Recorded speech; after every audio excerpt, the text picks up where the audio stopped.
आप देख रहे हैं इंडिया टाउन न्यूज, भारत की बात। देश भर में चल रही एसआईआर यानी कि स्पेशल इंटेंसिव रिवीजन प्रक्रिया 2028 के विधानसभा चुनावों की पहली सीढ़ी और इसी बीच एक बड़ा खुलासा। 12 राज्यों में छत्तीसगढ़ एसआईआर वर्किंग में 10वें नंबर पर है। लेकिन इन सब मामलों के बीच एसआईआर को लेकर आम जनता के सामने कुछ ऐसी तकलीफें आ रही है जो इस सिस्टम की लचर व्यवस्था को आईना दिखाती है। तमाम कर्मचारी एसआईआर का फॉर्म भरवाने में लगे हुए हैं, लेकिन शहर के कुछ घरों में जहां 5 लोग हैं वहां केवल 4 ही फॉर्म दिए जा रहे हैं और एक फॉर्म के लिए कहा जा रहा है कि आप पंचायत में जाकर संपर्क कर लीजिए। इस तरह की और भी क्या कुछ समस्याएं आ रही है, आगे जानते हैं। लगभग 97% फॉर्म बढ़ चुके हैं, लेकिन सिर्फ 6.61% डिजिटलाइज हुए हैं और सबसे चिंताजनक एसआईआर के नाम पर साइबर ठगी की नई चाल सामने आई है।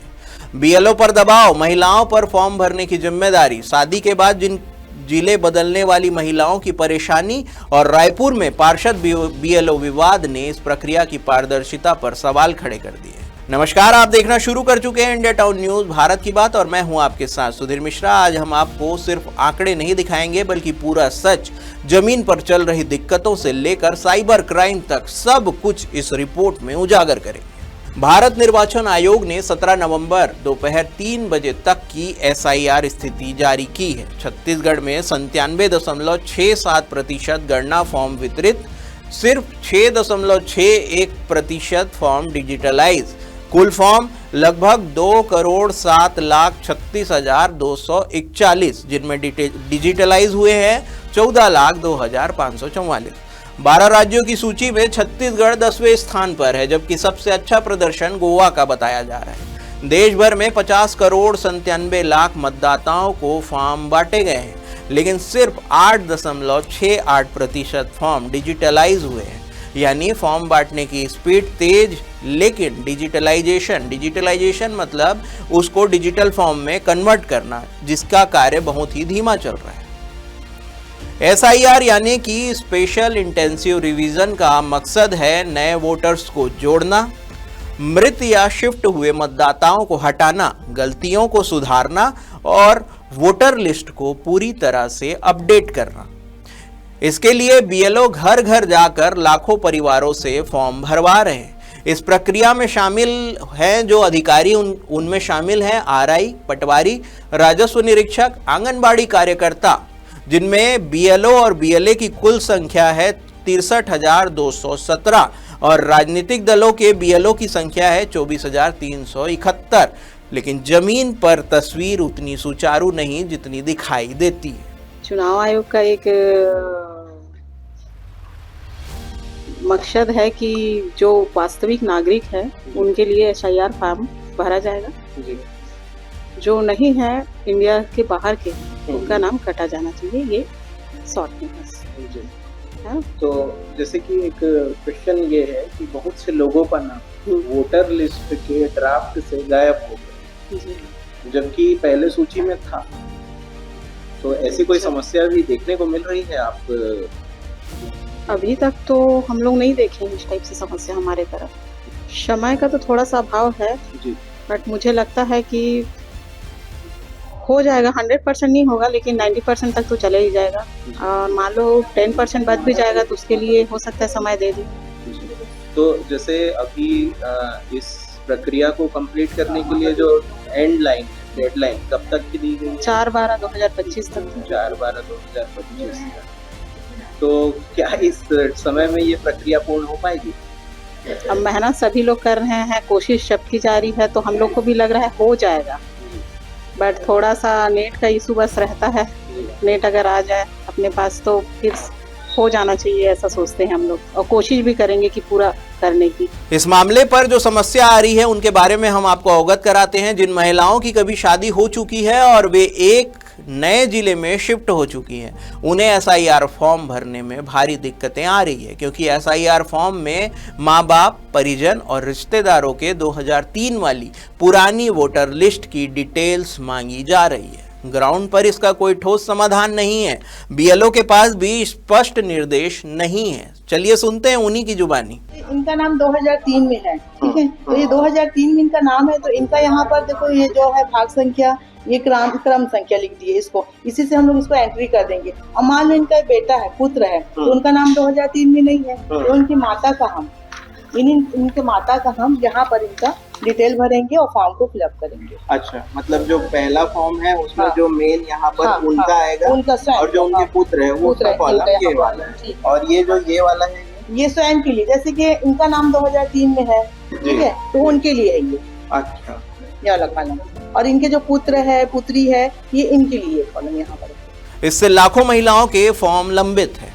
इसी बीच साइबर ठगों ने एसआईआर सर्वे प्रक्रिया को ठगी का नया हथियार बना लिया है।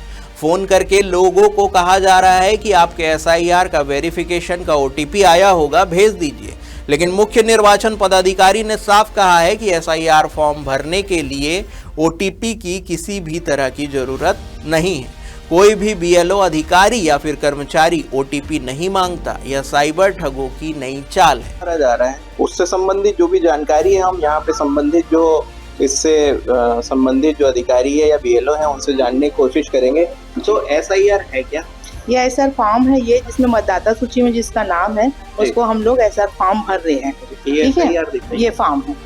अच्छा, ये एसआईआर का फॉर्म है। अब इसमें क्या क्या डॉक्यूमेंट्स की रिक्वायरमेंट है? हम लोग डॉक्यूमेंट्स में जिसका 2003 में नाम है उससे कुछ नहीं ले रहे हैं, क्योंकि ऑलरेडी उसमें मोबाइल में उनका ऐड है। सिर्फ उनका हम लोग नाम लिख रहे हैं, माता पिता का नाम मांग रहे हैं और सिग्नेचर बस करवा रहे बस। और बाकी जिसका 2003 में बहू जो है, बहू अपने मैके से माँ बाप का वोटर लिस्ट का जो लिस्ट है जो 2003 का, उसको मंगवा रहे बस। बाकी फिर कुछ डॉक्यूमेंट्स नहीं मांग रहे हैं। इसमें फोटो भी लगेगा? जी नहीं, फोटो इसमें ऑलरेडी है, इसमें फोटो भी नहीं लग रहा है। अच्छा, जैसे मान लो किसी का 2003 में फोटो थोड़ा सा धुंधला आया है, तो अभी अपडेट हो जाएगा फोटो इसमें?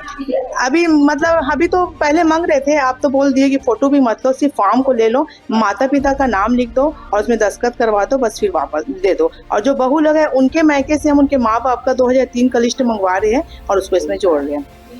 और इसमें मोबाइल नंबर का ओटीपी कोई रिक्वायरमेंट है? नहीं, इसमें ओटीपी का कोई रिक्वायरमेंट नहीं है। सीईओ कार्यालय ने कुछ स्पष्ट निर्देश जारी किए हैं। ओटीपी किसी को ना दे। एसआईआर से जुड़ा कोई कॉल आए तो अपने बीएलओ से सीधे संपर्क करें।